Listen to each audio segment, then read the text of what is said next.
دیکھیے نگراں وزیر اعلیٰ خیبر پختونخوا محمد اعظم خان کی گزشتہ ہفتے کی مصروفیات۔ نگراں وزیر اعلیٰ خیبر پختونخوا محمد اعظم خان کی زیر صدارت خود مختار اداروں کے بورڈز آف ڈائریکٹرز کے حوالے سے ایک اجلاس منعقد ہوا، جس میں مذکورہ بورڈ سے متعلق قانونی معاملات کا جائزہ لیا گیا۔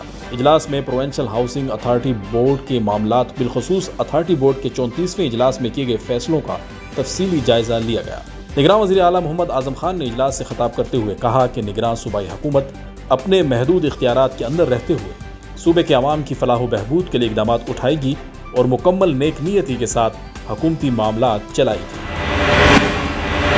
نگراں وزیر اعلیٰ خیبر پختونخوا محمد اعظم خان کی زیر صدارت صوبائی کابینہ کا نواں اجلاس سول سیکریٹریٹ پشاور میں منعقد ہوا۔ نگراں کابینہ اراکین اور چیف سیکریٹری ندیم اسلم چودھری کے علاوہ متعلقہ انتظامی سیکریٹریز نے اجلاس میں شرکت کی۔ اجلاس کے شرکاء سے اپنے خطاب میں نگراں وزیر اعلیٰ نے نئی کابینہ اراکین کو خوش آمدید کہا۔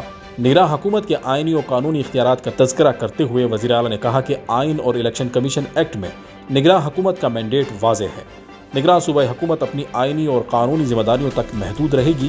یہ مکمل طور پر غیر سیاسی حکومت ہے اور کسی بھی قسم کی سیاسی وابستگی سے بالاتر ہو کر کام کرے گی۔ نگراں وزیر اعلیٰ خیبر پختونخوا محمد اعظم خان نے گزشتہ روز ضلع لکی مروت کے علاقہ پیزو میں پولیس وین پر نامعلوم افراد کی فائرنگ کی مذمت کرتے ہوئے واقعے میں ایلیٹ فورس کے 2 جوانوں کی شہادت پر تعزیت کی ہے۔ وزیر اعلیٰ نے شہداء کے اہل خانہ سے دلی ہمدردی کا اظہار کرتے ہوئے شہداء کے درجات کی بلندی اور پسماندگان کے لیے صبر جمیل کی دعا کی ہے۔ نگراں وزیر اعلیٰ خیبر پختونخوا محمد اعظم خان نے جانی خیل بنو میں سیکورٹی فورسز کے قافلے پر خودکش حملے کی مذمت کرتے ہوئے حملے میں سیکورٹی اہلکاروں کی شہادت پر تعزیت کی ہے۔ نگراں وزیر اعلیٰ نے شہداء کے لواحقین سے دلی ہمدردی کا اظہار کرتے ہوئے شہداء کے درجات کی بلندی اور پسماندگان کے لیے صبر جمیل کی دعا کی ہے۔